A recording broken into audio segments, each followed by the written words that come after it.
the right focus. Camera. Well, that's odd, very odd. And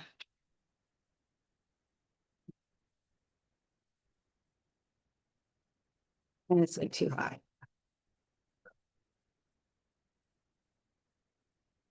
Okay. There it is. All righty. Good morning, everyone. Sorry, good afternoon.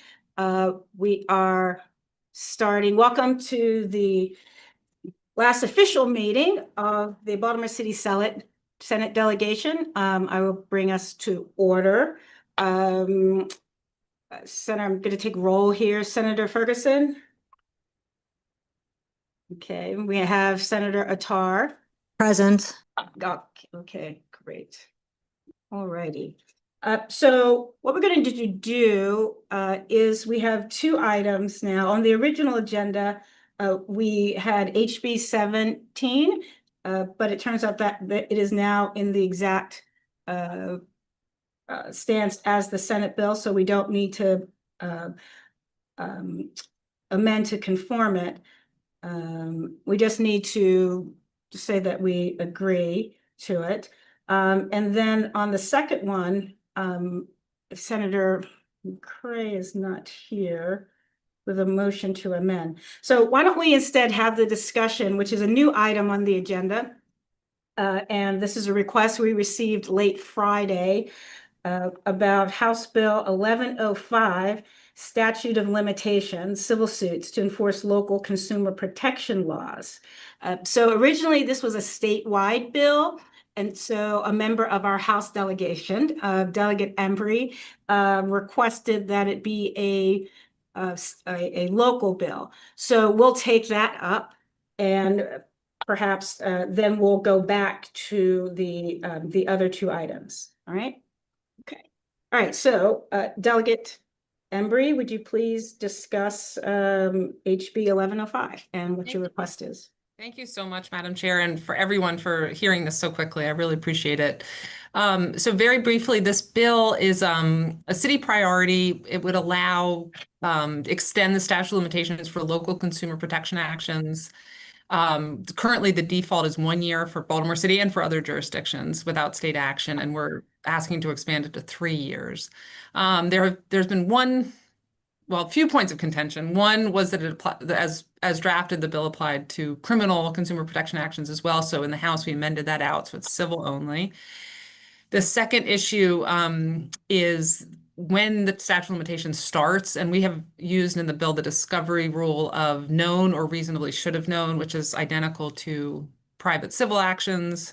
And it's also, and Nina Themlis, who is here from the city, can talk about other states, but the state attorney general in enforcing the state consumer protection statute does not have a statute of limitations.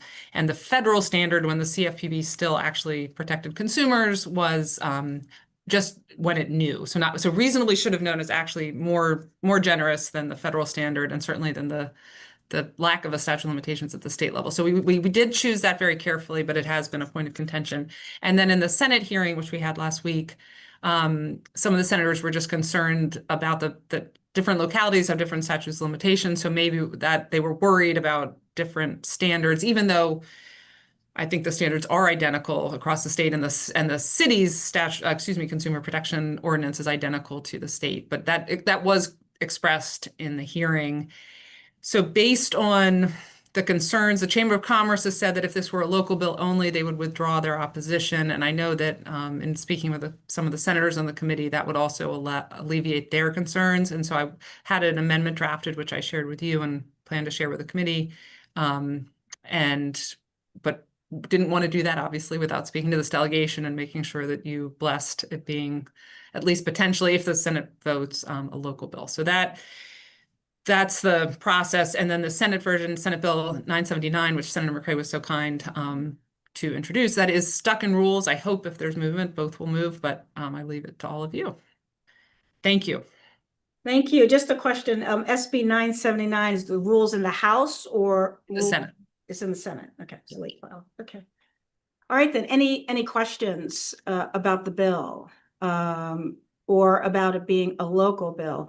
Maybe Nina could just tell us, was a you're saying this was a city priority that it presented as a statewide bill?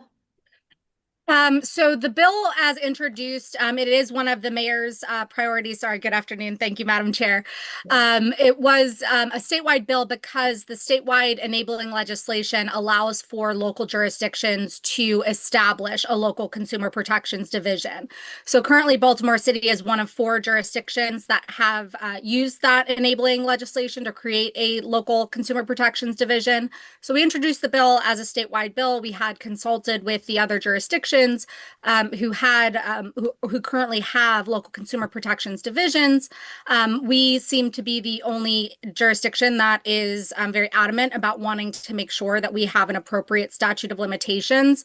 So at this point, given the hearing that took place last week in JPR, we would just like to move forward with concentrating on the city's statute of limitations.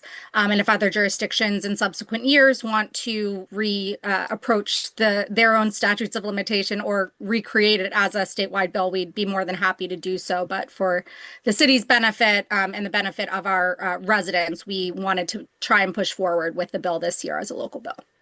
Okay, thank you. Senator Attar, you're also an attorney here and are well both defense and prosecution. What are your thoughts on this being a local bill? I have no concern with it being local. Okay. Would anyone like to make a motion to adopt the amendment to have it be a local bill only So moved. for the Baltimore City? Second. Okay, all those in favor? Aye. Aye. Okay, no opposition? Okay, there you go. We will send that off. Thank you. Okay. I will sign Okay. off. Bye-bye. Absolutely. Okay, the next, I was saying that we no longer need to vote on HB 17 because it's already on third reader. And so the bill that we have before us now is HB 1232. And the motion would be to conform HB 1232 to the Senate Bill 756. Do I have a motion for that? So moved. Second. What's the bill? Yeah, the bill is HB 1232. Caitlin, you're correct, Senator. Caitlin, would you remind us what the bill is and what it is? Yeah, I just needed the title. That's all. No, you're good. Okay.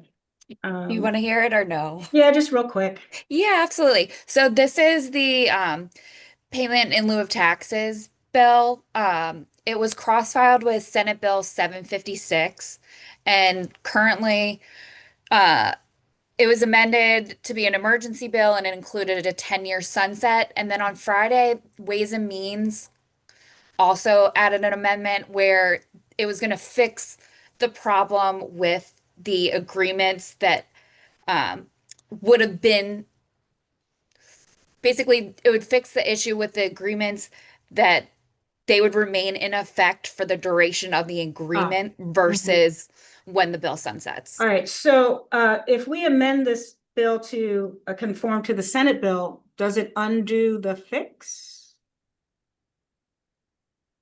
Well, you'd be amending the House bill. So Right, yeah, I'm sorry. So- Amend the House bill to be the Senate, correct, thank you. All right, do I have an amendment to conform the House bill to the Senate bill that was amended in the House to fix the problem? Okay, great. So moved. Do I have a second? Second. Okay, all those in favor? Aye. Aye. All righty, great. Okay, so we will send that.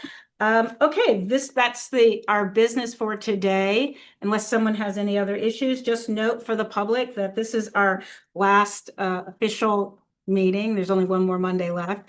But we may convene if there's an emergency or something comes up, and we will convene as appropriate or as needed. Okay. All righty. A motion to adjourn. Oh, hello, Senator McCray. Good, we're all here. Motion to adjourn. All right. All those in favor? Aye. Aye. Aye. Okay, see you later. Bye-bye. We are formally adjourned.